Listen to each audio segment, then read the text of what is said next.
Hi hello అండి అందరికీ welcome back to our channel Jayakumari కేఎన్సి. అందరూ బాగున్నారా ఫ్రెండ్స్? ఈరోజు ఎంతో టేస్టీగా ఉండే పచ్చిమిరపకాయల కారపొడి ఎలా చేసుకోవాలో చూద్దామండి. మనం ఎప్పుడు ఎండుమిరపకాయలతో చేసుకుంటాం కదా, ఈసారి గ్రీన్ చిల్లీస్తో ఈ విధంగా చేసి చూడండి, చాలా బాగుంటుందన్నమాట. సో మరి వీడియోని అయితే స్కిప్ చేయకుండా లాస్ట్ వరకు చూసి, అలాగే ఈ రెసిపీ మీలో ఎంతమందికి తెలుసో కామెంట్ చేయడం అయితే మర్చిపోకండి ఫ్రెండ్స్. ఈ కారపొడి చేసుకోవడానికి నేను కొన్ని కారం లేని పచ్చిమిర్చి, కొన్ని కారం ఉన్న పచ్చిమిర్చి, అంటే కొన్ని వైట్ ఉంటే కొన్ని ఇలా గ్రీన్ ఉంటాయి కదా, ఇలా 2 రకాలు కూడా తీసుకున్నాను. ఇప్పుడు ముందుగా స్టవ్ ఆన్ చేసుకుని ప్యాన్ పెట్టుకుని, ప్యాన్ హీట్ అయ్యాక ఒక చిన్న కప్పు పుట్నాల పప్పు వేసి వీటిని కాస్త వేయించుకోవాలి. ఇలా వేయించుకొని వీటిని పక్కకు తీసుకోవాలి. ఇప్పుడు అదే ప్యాన్లో 1 టేబుల్ స్పూను ధనియాలు వేసుకోవాలి. అలాగే కొద్దిగా కొబ్బరి వేసుకోవాలి, ఎండు కొబ్బరి. అలాగే దీంట్లోకి 1 టీ స్పూన్ జీలకర్ర వేసుకొని మూడింటిని కూడా కొంచెం దోరగా వేయించుకోవాలి. ఇలా వేగిన తర్వాత దీంట్లోకి కొద్దిగా కరివేపాకు కూడా వేసుకోవాలి. మనం ఏ కారపొడి చేసుకున్నా కొంచెం కరివేపాకు వేసుకుంటే టేస్ట్ చాలా బాగుంటుందన్నమాట. ఇవి ఇంకా పక్కకు పెట్టేసుకోవాలి. ఇప్పుడు ఇదే ప్యాన్లో కొంచెం ఆయిల్ వేసుకోవాలి. ఆయిల్ హీట్ అయిన తర్వాత ముందుగా కట్ చేసి పెట్టుకున్న పచ్చిమిర్చిని వేసి వీటిని బాగా ఫ్రై చేసుకోవాలి. స్టవ్ సిమ్లో పెట్టేసి చక్కగా వేయించుకోవాలి. వీటిని కాస్త కలర్ మారే వరకు వేయించుకుంటే సరిపోతుంది. చూడండి, ఇలా వేగితే సరిపోతుంది. ఇప్పుడు స్టవ్ ఆపేసుకోవాలి.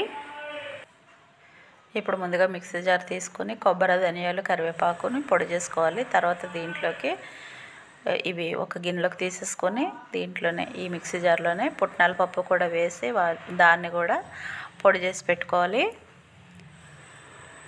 దీన్ని కూడా దానిలో ఆ గిన్నెలోకి వేసేసుకోవాలి. ఇలా ఈ పొడిని పక్కకు పెట్టేసుకొని పచ్చిమిరపకాయలు కూడా చల్లగా అయితే కదా అంత లోపల, ఇప్పుడు వాటిని కూడా మిక్సీ జార్లోకి వేసి మిక్సీ పట్టేసుకోవాలి.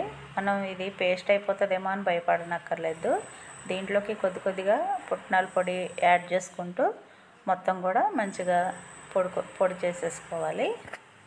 చూడండి, ఇలాగనే మొత్తం అంతా కూడా పొడి చేసుకోవాలి. దీంట్లోకి సరిపడా సాల్ట్ కూడా వేసుకొని పచ్చిమిరపకాయల్లోకి ముందు పట్టుకున్న పొడి కూడా వేసేసి మొత్తం అంతా కూడా పొడి చేసుకోవాలి.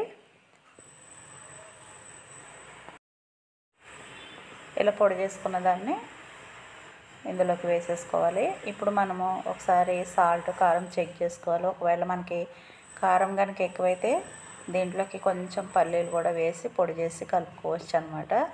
నాకు కొంచెం కారం ఎక్కువైంది, అందుకని చెప్పేసి నేను కొంచెం మళ్ళీ దీంట్లోకి పల్లీ పొడి అయితే యాడ్ చేశాను. పల్లీలని కూడా ఎక్కువ వేసుకొని అవసరం లేదు. 1 స్పూన్ పల్లీలు ఇట్లా వేయించుకొని వాటిని పొడి చేసేసి దీంట్లోకి కలిపేసుకుంటే సరిపోతుందన్నమాట. ఈ పల్లీ పొడి పూర్తిగా ఆప్షనల్, ఇష్టం అంటే వేసుకోవచ్చు, లేదంటే లేదు. దీని ప్లేస్లో వెల్లుల్లి కూడా వేసుకోవచ్చు. నేను వెల్లుల్లి వేయలేదు. చూసారు కదండి, మరి ఎంతో టేస్టీగా ఉండే పచ్చిమిరపకాయల కారపొడి ఎలా చేసుకోవాలో. ఈ పొడి రైస్లోకైనా టిఫిన్స్లోకైనా చాలా బాగుంటుంది. దీనిపైన కాస్త నెయ్యి వేసుకొని తింటే సూపర్గా అదిరిపోతుంది అనమాట. నచ్చితే మీరు కూడా డెఫినెట్గా ట్రై చేయండి ఫ్రెండ్స్, చాలా బాగుంటుంది. వీడియో నచ్చినట్లయితే ప్లీజ్ లైక్ చేయండి, షేర్ చేయండి. అలాగే కొత్తవారు ఎవరైనా చూస్తుంటే ప్లీజ్ సబ్స్క్రైబ్ చేసుకొని సపోర్ట్ చేయండి ఫ్రెండ్స్. మరొక వీడియోతో మళ్ళీ కలుసుకుందాం. థ్యాంక్ యూ అండి. Thank you for watching.